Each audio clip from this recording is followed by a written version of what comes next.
Assalamualaikum warahmatullahi wabarakatuh. Alhamdulillah. Wassalatu wassalamu ala rasulillah. Segala puji dan puja kehadirat Allah subhanahu wa ta'ala. Berikan salawat dan taslim kepada Nabi besar Muhammad sallallahu ala alihi wa sahbihi wasallam. Selamat bergabung lagi teman-teman sekalian di medsos kita, di Khalid Basalam Official, baik di Facebook, di Instagram, di YouTube, dan juga teman-teman yang ada di Jerman yang sudah bergabung bersama kita semua insyaAllah. Kita akan coba membahas mengejar Lailatul Qadar. Dan ini tentu ada alasan kenapa tema ini dipilih, karena memang kita sudah masuk di 10 terakhir Ramadan. Dan kita sudah melalui tadi malam ke-21. Sementara memang kalau kita mengumpulkan riwayat-riwayat hadis yang ada, menyebutkan tentang Lailatul Qadar itu terjadi di malam-malam ganjil di 10 terakhir Ramadan. Jadi semalam sudah lewat malam 21, akan ada insya Allah besok malam 23, lusahnya lagi setelah itu 2 hari, ya, ada malam 25, kemudian malam 27 dan malam 29. Walaupun pendapat yang setelah kami kumpulkan semua umumnya tulisan tentang masalah ini lebih kuat tertuju kepada malam 27 atau sering kali terjadi di malam 27, tapi bukan mustahil dia berputar di malam-malam ganjil tersebut. Baik teman-teman sekalian, surah yang sangat masyhur dalam Al-Quran perlu kita bacakan terlebih dahulu karena memang surah inilah yang menjadi sebab juga bahasannya. Surah Al-Qadr yang sangat masyhur, 5 ayat. A'udzu billahi minasyaitonir rajim. Bismillahirrahmanirrahim. Inna anzalnahu fi lailatul qadr. Sesungguhnya kami benar-benar telah menurunkan Al-Quran pada malam Qadr itu. Dan Qadr artinya kemuliaan. Sebagian ulama mengatakan kemuliaannya karena turunnya Al-Quran. Wa ma adraka ma lailatul qadr. Apakah kalian tahu apa itu malam kemuliaan? Lailatul Qadri khairun min alfi syahr. Malam kemuliaan itu lebih baik daripada 1000 bulan. Tanazzalul malaikatu warruhu fiha biidni rabbihim min kulli amr. Pada malam itu turunlah semua malaikat-malaikat dan juga dipimpin atau pemimpin mereka Ruh atau Jibril dengan izin Tuhan mereka untuk menyelesaikan semua perkara. Salamun hiya hatta matla'il fajr. Dan dia akan penuh dengan kesejahteraan malam itu sampai terbitnya fajar. Teman-teman sekalian, di sini kita bisa lihat dari ayat ini. Kita bahas dulu 5 ayat ini. Ada penyebutan atau keutamaan tentang Al-Quran. Jadi surah ini sebenarnya turun fokus menjelaskan tentang masalah Al-Quran. Karena pada malam itulah Allah subhanahu wa ta'ala menurunkan Al-Quran. Pertama kalinya turun Al-Quran. Dan karena itu dikatakan dia qadar, punya kemuliaan. Dan saking mulianya Al-Quran, sampai-sampai ini berjalan terus kemuliaannya sampai hari kiamat. Jadi setiap terjadi malam Al-Qadr, yang berputar di malam-malam ganjil dan mayoritasnya terjadi di malam 27 tadi saya katakan, maka itu terus sampai menjelang hari kiamat dianggap malam mulia. Makanya Allah memberikan kedudukan tersendiri malam itu sampai semua amal yang dikerjakan akan lebih baik daripada 1000 bulan. Kemudian saking meriahnya malam itu sampai para malaikat dan Jibril pun disuruh turun oleh Allah subhanahu wa ta'ala ke bumi untuk menyelesaikan semua perkara-perkara, menentukan takdir-takdir. Dan itu malam itu akan penuh dengan kesejahteraan. Maknanya tidak akan pernah ada syaitan yang bisa membuat kejahatan pada malam itu sampai pagi. Malam ini teman-teman sekalian yang sedang kita bahas adalah malam yang lebih baik daripada 1000 bulan. Kata Mujahid, seorang tabi'in yang masyhur, bahwa yang dimaksud lebih baik daripada 1000 bulan yaitu malam Lailatul Qadar lebih baik dari 1000 bulan dari sisi amalan-amalan soleh. Apakah itu puasa, sholat, dan itu lebih baik daripada kita mengerjakannya selama 1000 bulan berturut-turut. Dan juga beliau mengatakan bisa bermakna 1000 bulan lebih baik daripada malam selain Lailatul Qadar. Oleh karena itu teman-teman sekalian, kita sangat dianjurkan untuk mengerjakan banyak perbuatan di malam itu. Akan kita paparkan insya Allah di puncak bahasan kita tentang masalah amalan-amalan apa yang harus kita kerjakan. Tapi kita harus renungi dulu malam yang sedang kita bahas memang lebih baik daripada 1000 bulan. Maknanya, kalau teman-teman sempat mengucapkan Subhanallah pas Lailatul Qadar, dan saya perlu titik beratkan, kalau seandainya kita masih hidup insya Allah dan semoga Allah panjangkan umur kita, di 10 terakhir Ramadan ini berarti kita pasti melalui Lailatul Qadar. Hanya saja siapa yang mendapatkan taufik dari Allah untuk bisa mengerjakan amal soleh pada saat itu. Banyak orang hanya menghabiskan dengan tontonan-tontonan, menghabiskan waktu dengan hal-hal yang sia-sia gitu kan. Nongkrong-nongkrong di pinggir jalan, ngobrol kosong gitu kan. Kalau bukan di masa pandemi seperti ini, banyak sekali mereka habiskan di pasar-pasar hanya untuk mencari baju lebaran. Dan ini semua disayangkan sekali. Oleh karena itu nanti kita jelaskan insya Allah di jenis-jenis amalan yang dikerjakan oleh Nabi SAW dan para sahabat, para salafus salih, ya, bagaimana mereka fokus justru di 10 terakhir itu dengan ibadah-ibadah. Dan bukan di pasar, bukan di jalan, sebagaimana banyak kaum muslimin lakukan itu. Dan di malam ini selain 1000 bulan teman-teman sekalian, juga turunnya malaikat. Dan ini tidak sembarangan untuk malaikat turun. Apalagi Allah SWT juga menyuruh Jibril untuk turun. Sebagaimana Allah katakan, tanazzalul malaikatu warruhu fiha biidni rabbihim min kulli amr. Malaikat turun ke muka bumi itu menandakan bahwa malam tersebut atau banyak keberkahannya dengan membawa rahmat dari Tuhannya. Malaikat setiap kali turun tentu membawa keberkahan dan rahmat. Sebagaimana malaikat membawa keberkahan ketika mendatangi halaqah ilmu. Sampai-sampai mereka meletakkan sayapnya karena ridho kepada para penuntut ilmu. Syaitan juga tidak bisa berbuat apa-apa sebagaimana sudah saya singgung sedikit tadi. Diambil daripada firman Allah SWT, salamun hiya hatta matla'il fajr. Malam itu adalah malam kesejahteraan sampai terbitnya fajr. Dan kata Mujahid, syaitan tidak bisa melakukan kejelekan atau mengganggu manusia pada malam tersebut sampai terbit matahari. Ini adalah tafsir diambil dari tafsir Al-Quran Al-Azim punya Ibnu Katsir jadi 7 halaman 610. Ibnu Zaid dan juga Qatadah berkata pada malam Lailatul Qadar hanya ada kebaikan saja, tidak akan ada kejelekan sampai terbit fajar. Juga sama disebutkan dalam tafsir Ibnu Katsir jadi 7 halaman 611.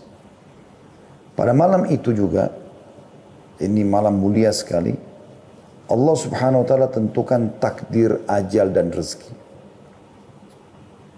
Ibnu Katsir menyebutkan perkataan Qatadah dan ulama lain bahwasanya pada malam Lailatul Qadar diatur berbagai macam urusan. Ketika itu ajal dan berbagai rezeki ditetapkan. Hal itu sesuai atau sejalan dengan firman Allah di ayat lain surah Dukhan ayat 4.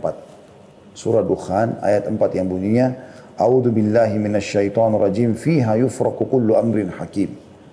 Pada malam itulah dijelaskan dan ditetapkan segala urusan yang penuh dengan hikmah. Dan Asy-Syu'bi berkata mengenai tafsir ayat 4 dan ayat 5 surah Al-Qadr, min kulli amr salamun hiya hatta matla'il fajr, bahwa keselamatan dan malaikat datang pada malam tersebut bagi orang-orang yang ada di masjid. Itu berlangsung hingga fajar. Tentu di masa pandemi sekarang nanti kita akan jelaskan pada saat kita jelaskan salah satu amal yang Anda harus lakukan atau dianjurkan lakukan adalah i'tikaf. Tetapi karena kita masa pandemi kita akan menggantikan dengan ibadah di rumah. Tapi kita tidak namakan i'tikaf, karena i'tikaf hanya di masjid saja. As-Sa'di berkata, berbagai hadis yang mutawatir membicarakan tentang keutamaan Lailatul Qadar dan dijelaskan bahwa malam tersebut terdapat di bulan Ramadan. Malam tersebut terdapat di 10 hari terakhir terkhususkan pada malam-malam ganjil. Malam penuh kemuliaan itu tetap terus ada setiap tahunnya hingga hari kiamat. Karena kemuliaan malam tersebut, Nabi SAW melakukan i'tikaf dan memperbanyak ibadah di 10 terakhir Ramadan. Dengan melakukan hal tersebut, beliau berharap bisa menjumpai Lailatul Qadr. Itu tadi gambaran daripada tafsir 5 ayat surah Al-Qadr. Teman-teman sekalian, Allah Subhanahu wa taala memberikan rahmat buat kita umat Muhammad sallallahu alaihi wasallam. Umat-umat sebelum kita umumnya umur mereka panjang-panjang.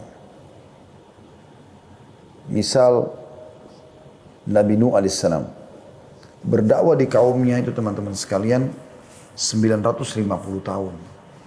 Dan tidak mungkin Nabi Nuh berdakwah sementara beliau masih bayi. Umumnya nabi-nabi dinobatkan jadi nabi di umur 40 tahun. Berarti bisa 990 tahun umur Nabi Nuh alaihissalam. 40 tahun masa sebelum kenabian dan setelah itu ada masa dakwah 950 tahun. Ya. Maka itu umur kurang lebih umat sebelum kita dan umat-umat yang hidup atau umat yang hidup bersama Nabi Nuh alaihissalam adalah satu generasi. Jadi umatnya bisa ada yang berumur 1000 tahun bahkan lebih. Disebutkan dalam sebuah riwayat atau sebuah athar bahwasanya pernah Nabi Nuh alaihissalam melewati seorang ibu yang menangisi anaknya yang meninggal. Yang menangisi anaknya yang meninggal. Gitu ya. Anaknya ini meninggal teman-teman sekalian umur 60 tahun. Anaknya ibu ini. Ini kita bisa ambil gambaran dari riwayat ini. Bagaimana ya, umur mereka sangat panjang. Maka pada saat dia menangis, berkatalah pada saat itu Nabi Nuh alaihissalam, kenapa engkau menangis wahai ibu? Kata dia, saya sedih, kesian melihat anak saya umur 60 tahun meninggal, dia belum merasakan dunia. Jadi umur 60 tahun bagi mereka itu kayak masih 6 tahun kalau kita. Kata Nabi Nuh alaihissalam, jangan kau bersedih hai ibu. Karena sungguhnya akan datang nanti umat di akhir zaman, ya kita ini. Umur orang tertua di antara mereka adalah umur seperti anakmu ini. Artinya mereka akan dianggap tua kalau sudah umur 60 tahun. Sementara anakmu ini 60 tahun kau anggap masih sangat kecil. Maka kata ibu tersebut, wahai Nabi Allah, kalau seandainya aku hidup di zaman dan dikasih umur oleh Allah SWT cuma 60 tahun, aku akan gunakan semuanya sujud. Selama 60 tahun itu. Itu menandakan bagaimana panjangnya umur mereka. Dan itu luar biasa. Bagaimana umur mereka sangat panjang. Umur mereka sangat panjang. Nah, sekarang pertanyaan sederhana. Bagaimana caranya kita mengimbangi umur mereka? Amal-amal mereka. Jadi misalnya kalau ada di antara umat Nabi Nuh alaihissalam saja yang beribadah selama 300 tahun saja. Umur kita kan dibatasi. Bukankah Nabi SAW bersabda, ya, umur umatku antara 60 sampai 70 dan sangat sedikit yang melampaui itu. Jadi kita kalau umur 60 tahun, 70 tahun kita anggap sudah tua. Nah sekarang bagaimana kita mengimbangi amal solehnya kaum Nabi Nuh? Allah Subhanahu wa taala mudahkan untuk umat ini agar kita mendapatkan ekstra pahala, tambahan lebih. Dengan adanya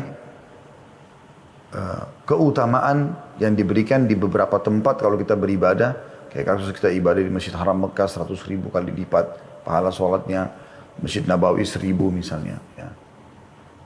Dan juga adanya Lailatul Qadr. Dan makna teman-teman sekalian lebih baik daripada 1000 bulan, artinya 1000 bulan itu kalau kita hitung kurang lebih tepatnya 84 tahun plus 3 bulan. Artinya sama ibadah apapun yang kita kerjakan di waktu itu dengan 83 tahun plus 4 bulan. Contoh, Teman-teman mengatakan subhanallah. Pas Lailatul Qadar, pahalanya sama dengan subhanallah diucapkan selama 83, 4 bulan. Atau 1000 bulan.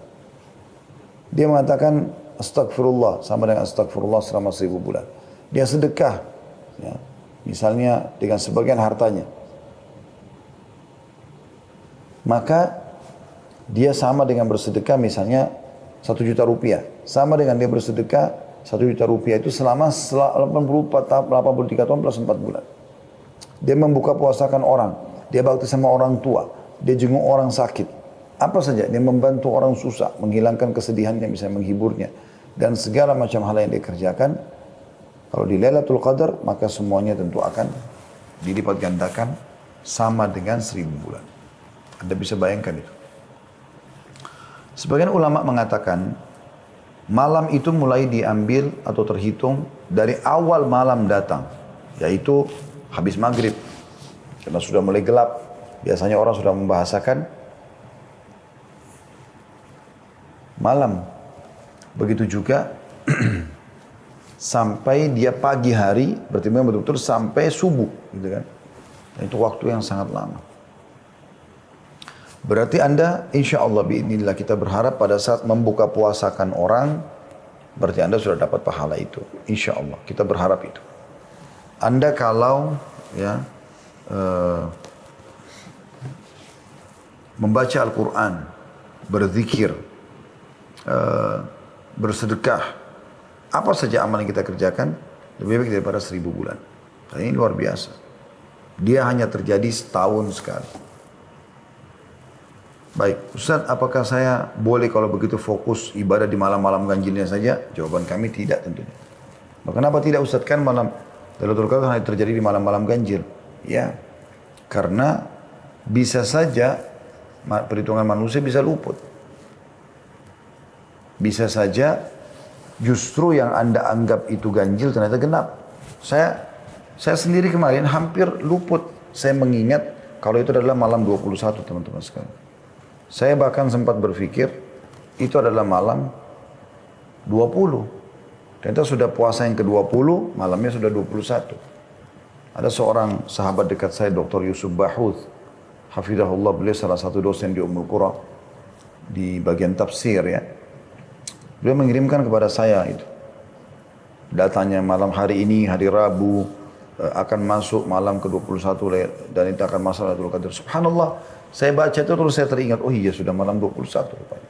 Ya. Maka kita dianjurkan memperbanyak bacaan Allahumma innaka afuun tuhibbul afwa fa'fu anni, kan gitu. Dan itu kita dianjurkan ucapkan, nanti akan kita sebutkan termasuk dalam amal-amalan yang dianjurkan untuk diucapkan.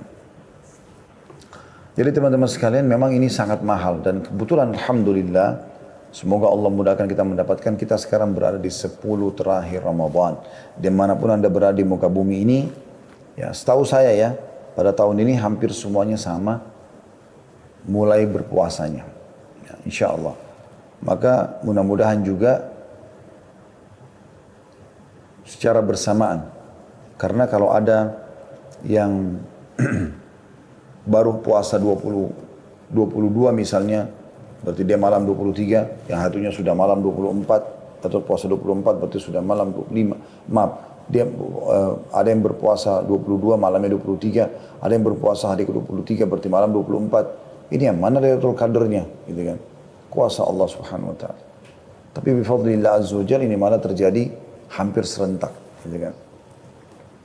Oleh karena itu, Nabi SAW fokus mengejar Lailatul Qadar dengan cara mengikat diri selama 10 hari berturut-turut tidak terkecuali, itu dengan ibadah.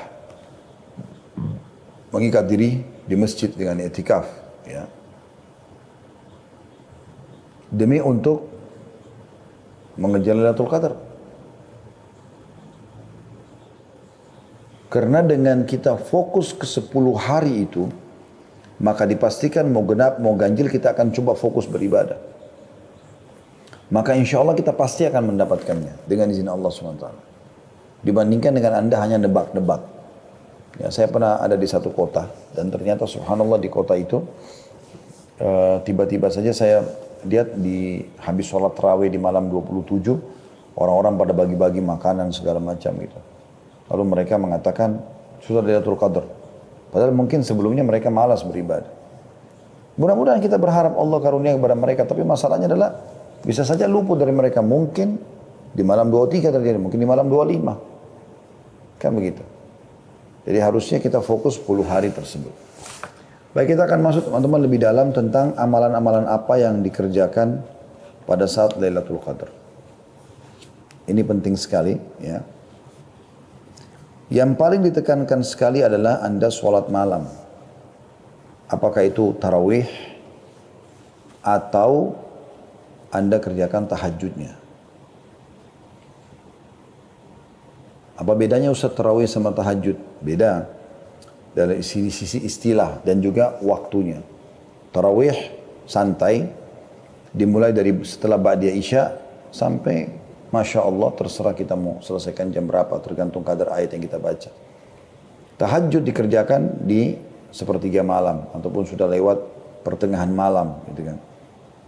Walaupun sama-sama qiyamul lail. Tapi dari dua ini Anda jangan keluput salah satunya. Baik itu sholat tarawihnya ataupun sholat tahajudnya. Bagaimana Ustaz kalau saya mau gabungkan keduanya? Boleh. Makanya di Masjid Haram Mekah dan Masjid Nabawi Madinah kan melakukan itu.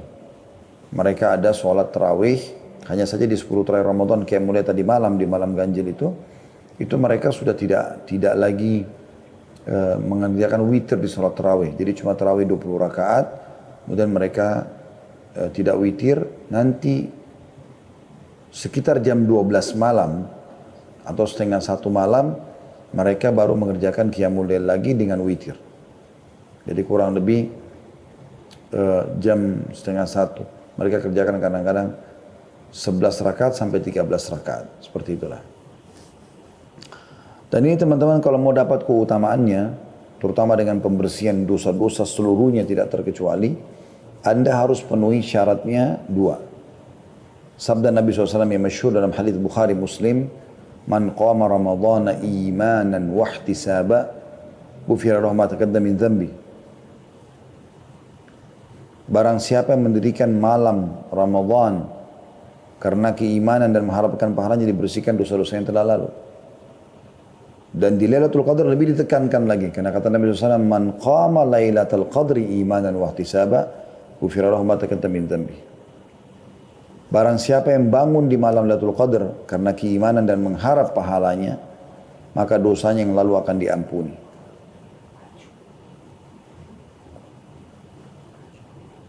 Sebagian ulama menghubungkan antara seseorang mendapatkan Lailatul Qadar dengan niat ikhlasnya. Kapan dari awal dia berharap sekali Allah berikan Lailatul Qadar, maka Allah akan mudahkan. Imam Nawawi rahimahullah berkata, aku sangat menunggu Lailatul Qadar dan satu waktu aku lagi tertidur di malam ganjil dan kebetulan atap rumahku terdiri dari pelapa-pelapa kurma, jadi ada celah-celahnya gitu kan.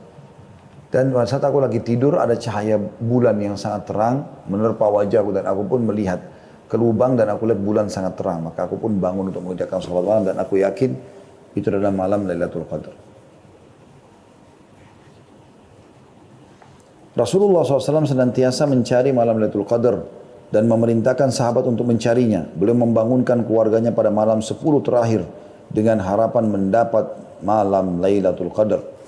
Dalam Musnad Imam Ahmad dari Ubadah radhiyallahu anhu bahwasanya Rasulullah SAW bersabda, "Man qama ibtigha'aha thumma waqa'at lahu ghufira lahu ma taqaddama min dhanbihi wa ma ta'akhkhar." Ini hadis mulia sekali. Sayangnya jarang disampaikan gitu ya.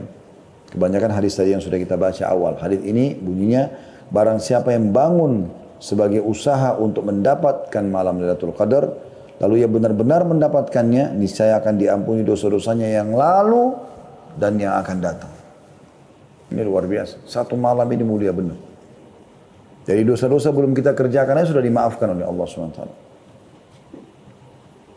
Imam An-Nasai meriwayatkan seperti itu. Al-Hafidh Ibn Hajar berkata, sanadnya sesuai dengan syarat sahih. Ya. Jadi kalau tadi yang pertama kita bacakan itu, siapa yang mendirikan malam Lailatul Qadar karena keimanan dan mengharapkan pahala dia bersihkan dosa-dosa yang telah lalu. Yang lalu saja yang telah dia lakukan. Kalau ini tidak, hadis ini sahih juga, siapa yang mengejar Lailatul Qadar, sengaja memang mau target nih. Kayak sekarang kita bahas ini kan mengejar Lailatul Qadar, itu tujuannya. Jadi hadis ini tujuan, ini adalah sebab judul gitu kan. Barang siapa yang mengejar Lailatul Qadar dan betul-betul mendapatkannya, ya, maka ia benar-benar diampuni dosa-dosanya yang lalu dan akan datang. Telah dinukil dari kaum salaf, dari kalangan sahabat dan tabi'in bahwasanya mereka mandi dan memakai minyak wangi pada 10 malam terakhir untuk mencari malam Lailatul Qadar. Malam yang telah dimuliakan dan diangkat derajatnya oleh Allah SWT. Jadi mereka bahkan sampai pada tingkat mengemas malam itu dengan baik, pakai baju yang paling bagus, baju baru, minyak wangi terbaik hanya untuk menyambut Lailatul Qadar. Supaya mereka menghadap kepada Allah SWT dalam kondisi sempurna. Seperti itulah. Jadi orang-orang yang suka nyanyiakan waktunya, umurnya, kejar apa yang terluput dalam hidupmu dengan Lailatul Qadar. Ya. Sebab malam ini adalah pengganti umur. Belum tentu umur kita sampai 1000 bulan. Dan insya Allah mudah-mudahan lebih dari itu. Tetapi permasalahannya, banyak orang yang tidak sampai ke situ. Memang umurnya sudah dipatok oleh Nabi SAW antara 60 sampai 70. Adapun lebih sangat sedikit. Maka dia seperti pengganti umur kita semuanya dengan beramal saleh pada saat itu. Taubat pun seperti taubat 1000 bulan. Barang siapa yang tidak mendapat kebaikan pada malam itu, niscaya mereka manusia yang paling rugi. Dan malam ini sekali lagi berjalan atau datang di 10 akhir Ramadan dan lebih banyak terjadi di malam-malam ganjil. Berdasarkan hadis dan sering kali terjadi di malam 27. Tapi tidak harus dipatok di situ ya. Berdasarkan riwayat Muslim dari Ubay bin Ka'ab radhiyallahu anhu bahwasanya ia berkata, demi Allah sungguh aku mengetahui datangnya malam itu, yaitu pada malam yang Rasulullah SAW memerintahkan kami untuk menghidupkannya, tepatnya pada malam ke-27. Sampai-sampai Ubay radhiyallahu anhu bersumpah untuk hal itu. Beliau berkata, aku dapat mengenalnya melalui tanda-tanda dan alamat yang diberitakan Rasulullah SAW kepada kami, yaitu matahari terbit tanpa cahaya yang menyilaukan pada pagi harinya. Jadi ini Ubay bin Ka'ab kata sebagian ulama kemungkinan coba menjelaskan ya, tentang kondisi beliau pada saat itu. Jadi beliau memang disuruh Nabi SAW untuk mengerjakan ibadah dengan para sahabat dan pas malam 27. Maka beliau berpatokan itu adalah malam Lailatul Qadar. Walaupun secara umum pendapat ulama mengatakan berputar di seluruh malam-malam ganjil. Itu amalan yang pertama yaitu sholat. Memperbanyak sholat, ya, terutama sholat malam. Bahkan tadi dianjurkan agar bisa mandi khusus untuk malam itu dan memakai wangi-wangian serta baju terbaik. Yang kedua, kita banyak mengucapkan doa yang diajarkan Nabi SAW kepada istrinya yang dicintai kekasih Nabi SAW, Aisyah radhiyallahu anha.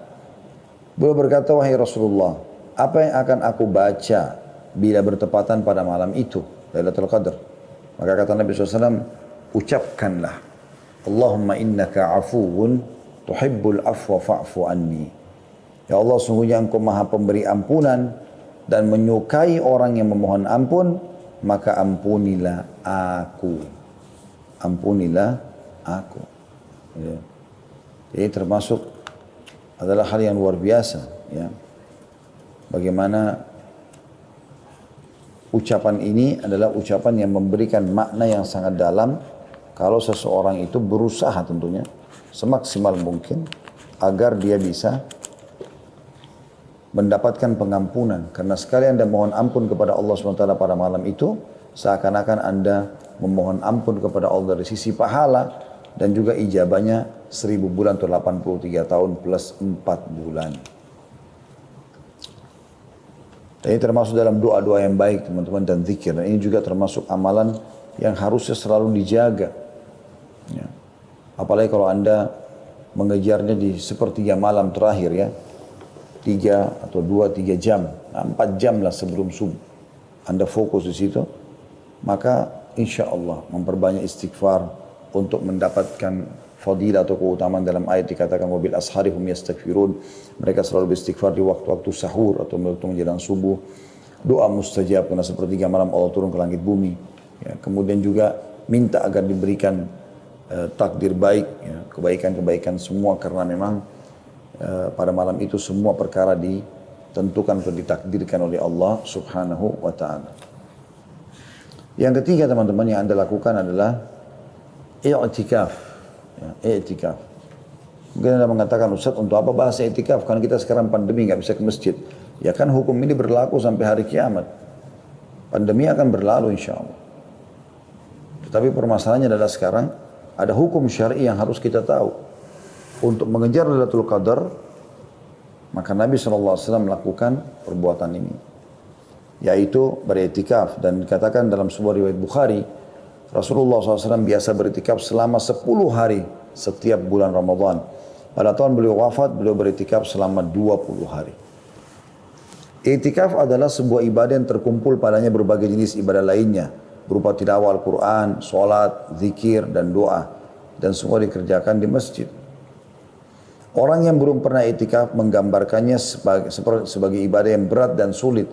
Padahal iktikaf sangatlah mudah bagi orang-orang yang memang mengikhlaskan niatnya dan memang ingin mengejar rahmat Tuhannya. Iktikaf ini sangat dianjurkan di 10 terakhir Ramadan.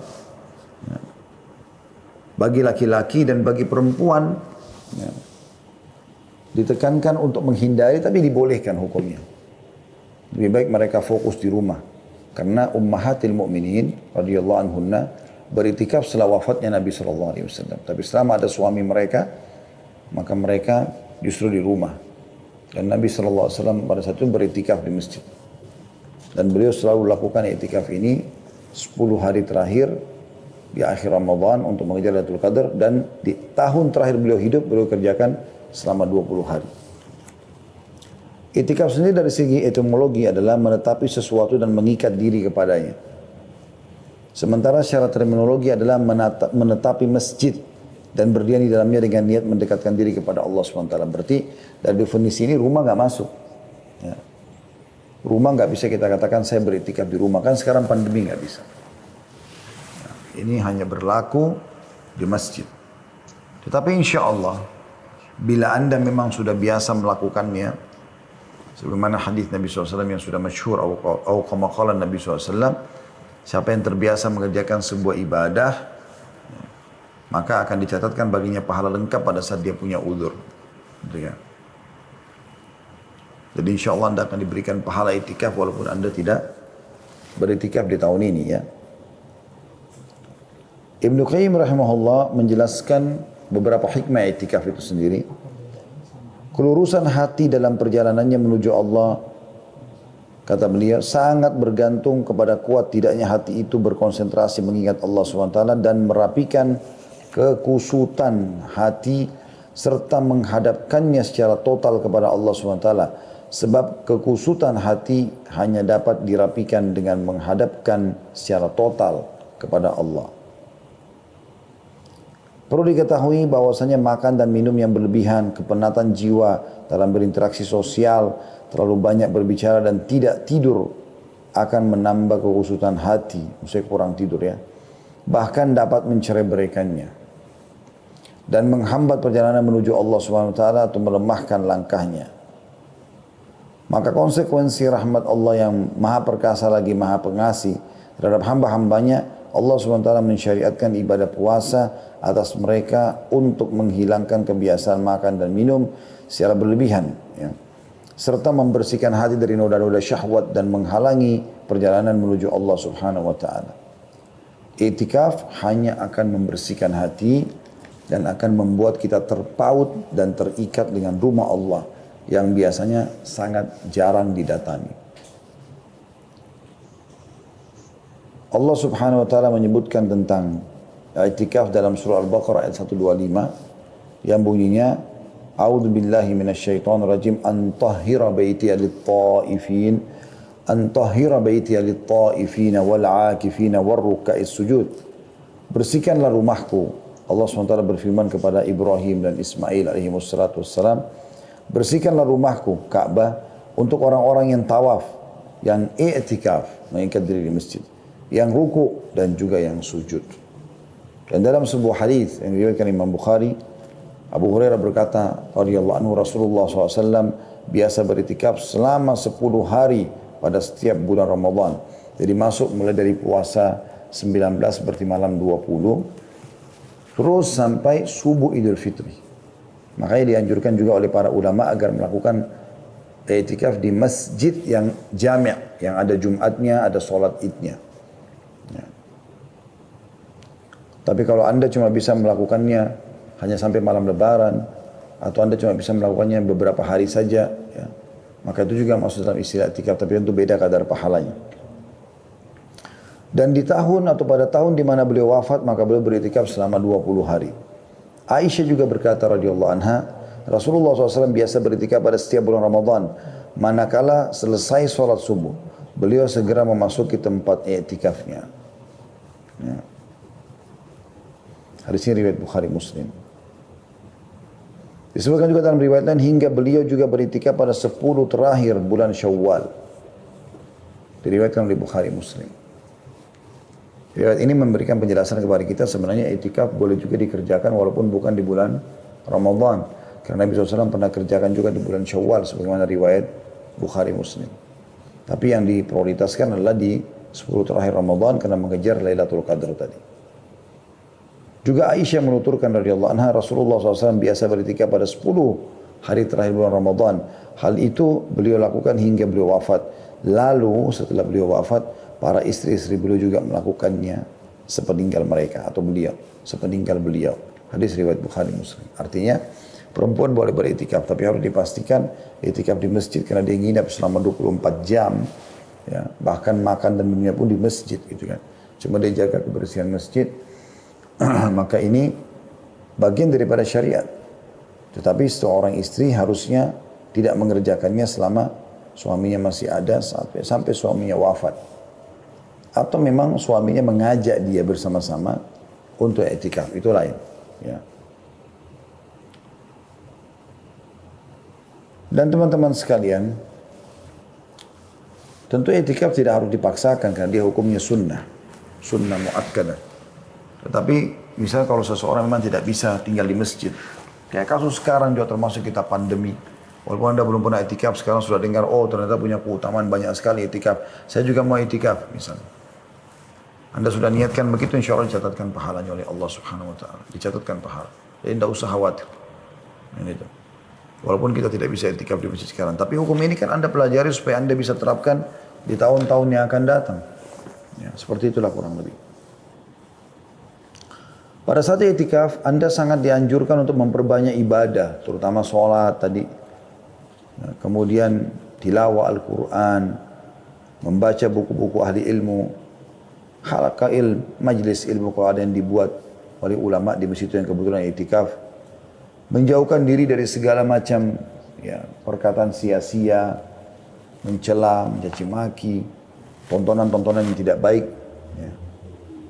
Berdiam di tempat i'tikaf berdasarkan riwayat Imam Muslim dari Nafi'. Ia berkata, Abdullah bin Umar menunjukkan kepadaku tempat yang dipakai Rasulullah SAW beritikaf dalam masjid.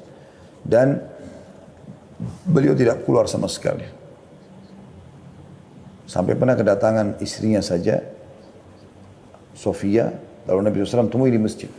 Nabi tidak pulang ke rumah. Nanti pada saat sudah mau pulang baru beliau antar untuk menjaga saja atau berjaga-jaga keamanan. Habis itu beliau kembali lagi ke dalam masjid. Banyak juga orang i'tikaf sebenarnya dijadikan ajang untuk tidur aja terus. Jadi cuma pindah dari rumahnya ke masjid. Tapi di masjid tidak seperti itu, harusnya dia aktif. Istirahat boleh, tapi jangan sampai luput ya perbuatan-perbuatan kebaikan yang harus anda lakukan dari zikir, dari berdoa, dari bertobat dan seterusnya. I'tikaf kalau anda sedang i'tikaf bisa ada beberapa hal yang dibolehkan. Yang pertama, keluar dari tempat i'tikaf untuk suatu keperluan yang mendesak. Berdasarkan hadis sahih dari Aisyah radhiyallahu anha, ia berkata, tuntunan bagi orang yang i'tikaf untuk tidak menjenguk orang sakit, tidak menghadiri penyelenggaraan jenazah, tidak menyentuh dan mendekati para istri, tidak keluar dari tempat i'tikaf kecuali untuk suatu keperluan mendesak. Hadis riwayat Abu Daud dan dikatakan oleh Ibnu Hajar para perawinya tidak bermasalah. Kalau darurat sekali, Anda tidak masalah keluar. Pernah juga Hasan Basri rahimahullah mengirim informasi kepada murid-muridnya untuk mendatangi seseorang yang sedang sakit. Jadi supaya jenguk dan hibur dia gitu. Rupanya ada satu muridnya, kalau tidak salah namanya lupa juga, nama muridnya Hasan Basri ini. Di masjid, dia juga orang soleh. Hasan Basri titip supaya pergi jemput juga orang itu di masjid. Waktu mau dijemput, rupanya mereka bilang gitu. Atau dia bilang sama teman-temannya, saya lagi itikaf, nggak mungkin saya tinggalkan, kalian aja yang pergi. Lalu Hasan Basri dengar, lalu dia bilang, sampaikan kepada orang itu. Kalau menyelesaikan hajat seorang muslim lebih baik daripada sekian amal soleh yang kau kerjakan. Termasuk itikaf itu, maka dia pun keluar untuk memenuhi hajat saudaranya. Jadi ada yang berkata, mendesak. Dia untuk mengejar juga pahala itu pun dia tidak berlama-lama, dia balik lagi. Boleh makan, boleh minum, dan tidur dalam masjid dengan menjaga kebersihan tentunya. Itu yang kedua. Yang ketiga berbicara yang dibolehkan dengan orang lain untuk suatu keperluan. Ngobrol-ngobrol tentang masa depan dan sesuatu. Ya, diskusi. Selama bukan hal yang haram. Yang keempat merapikan rambut, memotong kuku, membersihkan badan, mandi. Kamar mandi boleh, pakai sabun, sampo segala macam. Mengenakan pakaian bagus dan memakai minyak wangi. Berdasarkan hadis Aisyah radhiyallahu anha, dia berkata saat Rasulullah SAW sedang i'tikaf di dalam masjid, beliau mengeluarkan kepalanya dari sela-sela kamar. Kemudian aku mencuci kepala beliau. Dalam riwayat lain, kemudian aku merapikan rambut beliau. Hadis Bukhari Muslim. Jadi dulu rumah Nabi SAW, rumah Aisyah, yang Aisyah tempati, rumah Nabi SAW tentunya, dengan masjid itu kayak satu tembok. Cuman ada pintu dan ada jendela, ya, di mana Nabi SAW bisa keluar masuk di situ. Maka waktu lagi itikaf Nabi SAW sandar ke tembok itu, kemudian memasukkan kepalanya ke dalam rumah alaihissalam. Lalu Aisyah mencuci rambut beliau, membersihkannya. Nah, riwayat lain menyisir rambutnya. Berarti kan memang tetap harus menjaga kebersihan, bukan berarti kita tinggal di masjid lalu tidak mandi, tidak bersihin badan, tidak ganti baju. Ya. Boleh juga kalau ada istri yang menjenguk, datang atau anak-anak diantar pulang. Kalau dikhawatirkan ada bahaya yang akan menimpa mereka. Sebagaimana pernah terjadi waktu Sofia mengunjungi Nabi SAW, maka beliau pun mengantar pulang Sofia. Hadis yang masyhur, hadis Bukhari Muslim. Pada saat Nabi SAW sedang mengantar Sofia pulang, lalu ada dua orang Ansar tergesa-gesa melangkahkan kakinya, ya seakan-akan mengejar Nabi SAW, gitu kan? Nah pada saat mendekat, Nabi SAW mengatakan ala rizki kuma. Pelan-pelan aja. Inna Sofia binti Huyai. Ini yang bersama saya Sofia binti Huyai. Ini istri saya. Maka mereka mengatakan maha suci Allah ya Rasulullah. Maksudnya kami nggak akan berpikir macam-macam. Kata Nabi SAW, hati-hatilah. Karena syaitan mengalir ya, di dalam tubuh manusia sebagaimana mengalirnya darah. Atau mengalir di aliran darah manusia. Dan bisa saja membuat kalian nanti sangka buruk. Tapi sikap Nabi SAW di sini ya, itu mengantar pulang istrinya dibolehkan. Kemudian sebagian ulama juga menyebutkan tentang perkara-perkara yang dimakruhkan bagi orang itikaf, yaitu jual beli. Tapi tidak haram di sini. Asal dia jangan di dalam kotak masjid yang dipakai sholat, tapi mungkin di terasnya. Ya. Kemudian berbicara yang mendatangkan dosa dan juga diam dan tidak berbicara sama sekali dengan meyakini bahwasanya diam itu ibadah. Nah ini keliru. Tapi aja dia ngomong, ngobrol segala macam beraktivitas seperti biasa. Jadi orang itikaf juga bukan penjara, tapi tempat untuk dia menikmati hidupnya tapi dalam kebaikan gitu. Nah, ini tentu saya ambil dari buku Risalah Puasa Nabi Syekh Muhammad bin Shalih Al-Munajjid dan Syekh Abdullah Saleh ya. Nah, ini buku ini saya bedah atau saya ambil khusus masalah itikafnya. Itu ada disebutkan di halaman 33 tentang masalah jual beli ya. Yang dianggap makruh di sini ditulis oleh atau dinukil dari para ulama. Kemudian perkara-perkara yang membatalkan itikaf juga ada. Yang pertama keluar dari masjid dengan sengaja tanpa keperluan. Sekalipun hanya sekali. Dianggap itikafnya batal. Kalau dia masuk lagi berarti dia kayak itikaf baru. Gitu. Yang kedua bersetubuh. Kalau dia pulang ke rumahnya dia biologi sama istrinya maka dianggap batal itikafnya. Yang ketiga gila dan mabuk. Yang keempat haid dan nifas bagi kaum wanita. Kalaupun dia itikaf, disebabkan hilangnya syarat bersuci, maka dia harus keluar dari masjid. Yang kelima murtad. Ya. ini berarti sudah tidak ada lagi i'tikaf bagi dia. Kalau waktu memasuki i'tikaf dan waktu keluar, bila seseorang memasuki masjid dan berniat untuk taqarrub ilallah atau mendekatkan diri kepada Allah Subhanahu wa taala, maka ia telah terhitung beritikaf hingga keluar dari masjid. Apabila ia meniatkan beritikaf pada 10 terakhir bulan Ramadan, hendaklah ia memasuki tempat i'tikaf sebelum matahari terbenam menjelang malam ke-21. Ya. Tadi saya keliru, saya luruskan. Tadi saya sempat bilang puasa ke-19 malam ke-20 ya. Tapi di sini disebutkan puasa ke-20 berarti malam ke-21 berarti kemarin ya. Dan meninggalkan tempat i'tikaf pada hari terakhir bulan Ramadan setelah matahari terbenam di malam lebarannya. Tapi ada juga yang mengatakan keluarnya di Idul Fitri itu lebih afdal. Jadi dia pagi hari habis subuh Idul Fitri atau sebelum subuh dia sudah mandi, dia sudah pakai baju bersih, subuh lalu dia tunggu sampai sholat Idul Fitri kemudian baru dia pulang. Ada beberapa catatan penting yang disebutkan oleh para ulama. Yang pertama, bagi yang membatalkan i'tikaf sunnah yang telah ia lakukan hendaklah menggantinya pada hari lain berdasarkan amalan Rasulullah SAW yang mengganti i'tikaf bulan Ramadan pada bulan Syawal, sebagaimana yang telah disebutkan pada hadits Aisyah baru lalu ya, atau baru tadi sudah disebutkan. Sementara bagi yang membatalkan nazar i'tikaf yang tengah dilakukannya, maka ia wajib menggantinya. Jadi kalau dia i'tikaf sunnah, maka sunnah juga dia menggantikan di bulan lain.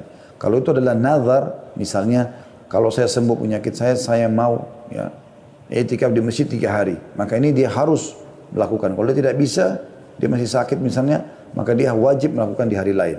Tapi kalau sunnah, maka sunnah juga dikerjakan atau digantikan di hari lain. Itu yang pertama. Yang kedua, kaum wanita boleh beriktikaf di dalam masjid jika terjaga dari fitnah dan diizinkan oleh suaminya jika bersuami ya, orang tuanya, ayahnya kalau belum menikah. Jika ia beriktikaf tanpa izin suaminya, maka ia boleh diusir dari masjid tanpa ada perbedaan pendapat dalam masalah ini. Demikian dituturkan oleh An-Nawawi. Karena dia melanggar, dia nusyud, nggak boleh. Hukum-hukum yang berkaitan dengan i'tikaf bagi kaum lelaki juga berlaku bagi kaum wanita. Hanya saja i'tikaf kaum wanita otomatis batal jika mereka haid. Dan mereka boleh melanjutkannya jika sudah suci. Kalau masih pas 10 terakhir Ramadan ya. Dan hendaknya kaum wanita menirai tempat i'tikafnya dengan kemah dan memilih tempat yang tidak dipakai untuk sholat bagi kaum pria. Selanjutnya yang ketiga, barang siapa yang bernadar beriktikaf di Masjidil Haram, Mekah, ia tidak boleh menunaikannya di masjid lain. Kalau misalnya dia nadar, dia mengatakan, saya kalau sembuh dari penyakit, saya mau i'tikaf 2 hari di Masjid Haram Mekah. Lalu sembuh betul, dia nggak boleh ganti masjid lain. Karena Masjid Haram lebih mulia daripada masjid yang lain, tidak bisa diganti. Jika ia bernazar beriktikaf di Masjid Nabawi, ia wajib menunaikannya di Masjid Nabawi. Atau boleh di Masjidil Haram. Kenapa? Karena Masjid Haram lebih mulia daripada Masjid Nabawi. Maksudnya lebih banyak pahalanya. Jika ia bernazar beriktikaf di Masjid Aqsa, maka ia boleh menunaikannya di salah satu dari 3 masjid. Masjid Haram Mekah, Masjid Nabawi atau Masjid Aqsa. Karena Masjid Aqsa keutamanya lebih di bawah lagi dari 2 masjid tadi. Sementara bagi yang bernazar beriktikaf di selain 3 masjid tersebut dan tidak menentukan masjid tertentu, ia boleh menunaikannya di masjid mana saja. Tapi ini nazar ya, karena nazar kan hukumnya wajib ditunaikan. Misalnya tadi saya kasih contoh, kalau saya sembuh penyakit, saya akan i'tikaf 2 hari di masjid ini dan itu. Misalnya. Sebab Allah SWT tidak menjadikan tempat tertentu untuk melakukan ibadah, dan juga semua masjid sama saja keutamanya kecuali 3 masjid tersebut. Jadi kalau misalnya kita mengatakan saja kalau saya sembuh, saya mau i'tikaf di masjid 3 hari. Dia tidak sebutkan masjidnya, maka di sini masjid manapun boleh dilakukan. Kata Syekh Muhammad di sini, wahai saudaraku, segeralah menghidupkan sunnah Nabi ini dan memasyarakatkannya di tengah-tengah keluarga, kerabat dekat, saudara-saudara dan teman-temanmu, serta di tengah masyarakatmu. Semoga Allah SWT menuliskan pahala bagimu dan pahala bagi orang-orang yang mengamalkannya. Dalam sebuah riwayat At-Tirmidzi, dan dinyatakan hasan olehnya, dari Kathir bin Abdullah, dari kakeknya bahwa Rasulullah SAW berkata kepada Bilal bin Harith, ketahuilah, ia bertanya, wahai Rasulullah, apa yang harus ku ketahui? Rasulullah SAW bersabda, man ahya sunnatan min sunnati, qad umitat ba'di, kana lahu minal ajri mithla man amila biha, ghaira an yunqasa min ujurihim syai'a. Barang siapa yang menghidupkan salah satu sunnahku yang telah diabaikan maka ia akan memperoleh pahala seperti orang yang mengerjakannya tanpa dikurangi dari pahala mereka sedikit pun. Di sisi lain, beberapa faedah yang dapat dipetik dari sunnah itikaf adalah pembinaan jiwa dan melatihnya dalam mengerjakan ketaatan. Hal ini sangat dibutuhkan oleh kaum muslimin, terutama secara khusus da'i. Tinggal 2 amal teman-teman sekalian, saya ringkaskan. Umroh. Umroh secara umum di bulan Ramadan besar sekali pahalanya. Karena kata Nabi SAW dalam hadis Bukhari Muslim, umratun fi Ramadan ta'dilu hajjah. Pahala umrah di bulan Ramadan sama dengan haji bersamaku. Atau sama dengan ibadah haji, maaf. Saya ulangi, pahala umrah di bulan Ramadan sama seperti haji. Dan dalam riwayat lain ditambah hajjatan ma'i. Sama seperti menunaikan haji bersamaku. Tentu sekarang subhanallah masa pandemi lagi ditutup ya. Tapi kan ini baru sekarang. Saya pun setelah 45 tahun melalui hidup ini. Seingat saya dari saya balik mungkin ya. Yang saya mulai kenal Masjidil Haram. Setahu saya belum pernah ada halangan seperti ini. Ya, ini baru terjadi di masa kita lah istilahnya. Maka insya Allah tahun-tahun depan, Anda kalau bisa umroh cuma sekali seumur hidup, umrohnya di bulan Ramadan. Kalau bisa 2 kali setahun, maka satunya bulan Ramadan. Intinya kalau bisa berapa kali pun dalam setahun Ramadan jangan sampai luput. Ya, usahakan ini. Terutama kalau kita hubungkan dengan bahasan kita di malam Lailatul Qadar. Atau di malam ganjil. Makanya kita temukan di malam 27 itu luar biasa penuhnya. Penuhnya luar biasa Masjidil Haram itu. Ya. Luar biasa penuhnya, mengalahkan haji bahkan, gitu kan? Karena banyaknya orang yang mengenal atau mengejar Lailatul Qadar ini. Yang terakhir teman-teman sekalian yang kami tekankan adalah membaca Al-Quran. Membaca Al-Quran, karena ini memang baca Al-Quran mungkin kita sudah tahu semuanya, tapi sayangnya masih sangat sedikit orang yang memikirkannya. Al-Quran teman-teman sekalian bukan karangan seseorang, tetapi dia adalah kalamullah. Bulan Ramadan adalah bulan Al-Quran. Dan Lailatul Qadar, malam turunnya Al-Quran. Ini poin yang sangat penting. Kita semua dianjurkan memperbanyak membaca Al-Quran, mengkhatamnya. Di antara salafus soleh ada yang menyibukkan diri dengan hal-hal yang berkaitan dengan Al-Quran, mulai membaca, mempelajari dan mentadaburinya. Bahkan malaikat Jibril alaihissalam memperdengarkan Al-Quran setiap malam kepada Rasulullah SAW di bulan Ramadan. Uthman bin Affan radhiyallahu anhu mengkhatam Al-Quran setiap hari pada bulan Ramadan. Jadi 30 kali khatam kalau 30 hari. Allah musta'an atas kekurangan kita. Semoga Allah mudahkan kita seperti beliau. Di antara salafus saleh ada yang mengkhatam Al-Quran dalam sholat tarawih tiap 3 malam sekali. Ada yang mengkhatam tiap 7 malam sekali. Ya. Dan ada yang mengkhatamnya setiap 10 malam sekali. Mereka selalu membaca Al-Quran baik di dalam sholat maupun di luar sholat. Dan Imam Syafi'i mengkhatam Al-Quran sebanyak 60 kali di luar sholat pada bulan Ramadan. 60 kali, ya berarti dalam satu hari 2 kali khatam, gitu kan? Karena Al-Quran itu sekitar 6.229 ayat, kurang lebih seperti itu ya. Maka kalau Anda membacanya, targetnya adalah menyelesaikan 6.000, ya, tadi 229 ayat dalam berapa jam misalnya, maka Anda bisa membaca seperti Imam Syafi'i, sehari 2 kali. Atau seperti Utsman bin Affan sehari sekali gitu kan. Sementara Al-Aswad juga mengkhatamnya selama sebanyak 2 hari sekali. Ya. Ibnu Rajab menjelaskan, ada sebuah hadis yang berbunyi, Nabi SAW bersabda, siapa yang mengkhatam Al-Quran kurang dari 3 hari maka dia tidak memahaminya. Kata beliau, larangan mengkhatam Al-Quran kurang dari 3 hari tertuju bagi orang yang membiasakannya. Selalu saja dia tiap hari kerjakan itu. Ya. Adapun pada waktu-waktu yang utama seperti bulan Ramadan, terkhusus lagi pada malam-malam yang diperkirakan sebagai malam Lailatul Qadar, atau di tempat-tempat yang utama seperti Mekah, bagi yang selain warga Mekah, maka dianjurkan agar memperbanyak membaca Al-Quran, supaya mendapat keutamaan pada waktu dan tempat tersebut. Nah, ini pendapat Imam Ahmad, Ishaq, dan juga ulama-ulama lainnya. Nah, ini sangat ditekankan. Dalam membaca Al-Quran teman-teman dianjurkan untuk menangis. Anda tentu bisa menangis kalau Anda memahami maknanya. Makanya baca, sekarang alhamdulillah di zaman kita aplikasi Al-Quran dengan terjemahannya gitu kan. Karena disebutkan dalam hadis ya, Bukhari bahwasanya Nabi SAW pernah berkata kepada Abdullah bin Mas'ud, "Wahai bacakanlah Al-Quran untukku." Maka Abdullah bin Mas'ud mengatakan, "Ya Rasulullah, aku bacakan untuk Anda sementara ayat ini. Al-Quran turun kepada Anda." Kata Nabi SAW, "Aku ingin dengar dari orang lain." Maka Abdullah bin Mas'ud pun membaca surah An-Nisa sampai dia mengatakan dari awal An-Nisa sampai tiba di ayat 41 yang bunyinya a'udzubillahi minasyaitonir rajim. Fa kaifa idza ji'na min kulli ummatin bi syahidin wa ji'na bika 'ala haula'i syahida. Maka bagaimana hai Muhammad, ya, orang-orang kafir itu apabila kami mendatangkan seorang saksi dari tiap-tiap umat dan kami mendatangkan kamu hai Muhammad sebagai saksi atas mereka. Maka Nabi SAW mengatakan kepadaku, kata Abdullah bin Mas'ud, hasbuk, cukup sampai situ kau baca. Aku pun menoleh ke arah beliau, ternyata kedua mata beliau meneteskan air mata. Imam Al-Baihaqi meriwayatkan sebuah hadis dari Abu Hurairah radhiyallahu anhu, beliau berkata, tak kala turun firman Allah SWT dalam surah An-Najm ayat 59 sampai 60, A'udzu billahi minasyaitonir rajim, afa min hadzal hadithi ta'jabun wa tadhakuna wa la tabkun.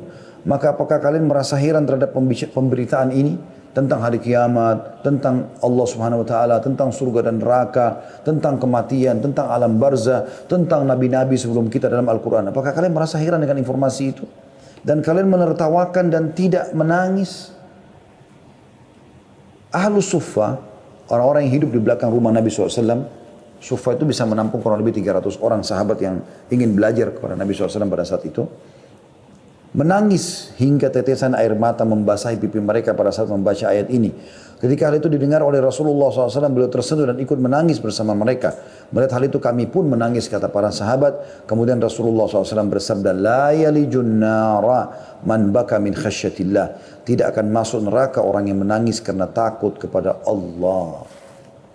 Mungkin teman-teman bilang, bagaimana caranya saya mau menangis? Ya, sementara saya belum pernah merasakan tangisan untuk Al-Quran atau membaca Al-Quran. Kata Nabi SAW, menangislah kalau kalian baca Quran, atau paksakan atau buatlah kalian menangis. Nah, beberapa ulama sebagai baru teman-teman menyimpulkan bahwasanya Anda bisa menangis dengan cara yang paling alami, ya, natural sekali adalah Anda terus dekatkan diri kepada Allah Subhanahu wa taala, dan nanti dengan mendekatkan diri kepada Allah itu hati kita jadi lebih peka. Termasuk misalnya banyak membaca Al-Quran. Orang yang bisa menangis alami ini kalau dia sering baca Al-Quran, rutin khatam, ulangi lagi khatam, ulangi, apalagi ngerti artinya, maka mereka akan tersentuh. Anda biasa lihat kan bagaimana Imam Masjid Haram, Masjid Nabawi menangis pada saat mereka tilawahkan Al-Quran di bulan Ramadan seperti ini. Yang kedua adalah Anda mengerti artinya saja dengan mentadabburinya. Tapi ini memang Anda betul-betul ikhlas membacanya, maka Anda bisa menangis tentunya. Tapi kalau Anda cuma baca dengan seperti orang terburu-buru, tidak jelas apa yang dibaca. Sementara kita disuruh warattilil Qur'ana tartila. Tartilkan Al-Quran itu pelan-pelan. Qul a'udzu birabbin nas, berhenti. Malikin nas, berhenti. Ilahin nas, berhenti. Seperti itulah kita berikan haknya semua. Semoga teman-teman sekalian kita termasuk orang yang diberikan taufiknya untuk bisa mendapatkan Lailatul Qadar. Baik, maaf teman-teman, di Jerman saya tidak bisa lanjutkan karena tinggal 4 menit lagi kita berbuka puasa di Jakarta. Teman-teman juga yang mengikuti live kita akan berbuka puasa, saya pun begitu, kita akan siap-siap dengan tim insya Allah. Jadi untuk itu saya mengundurkan diri dan saya berterima kasih kepada seluruh teman-teman yang sudah partisipasi. Insya Allah kita akan ketemu lagi di acara kita nanti malam. Anda bertanya, kami menjawab kurang lebih jam 20.00. Begitu saja teman-teman sekalian. Subhanakallahumma bihamdika asyhadu an la ilaha illa anta astaghfiruka wa atubu ilaik. Wassalamualaikum warahmatullahi wabarakatuh.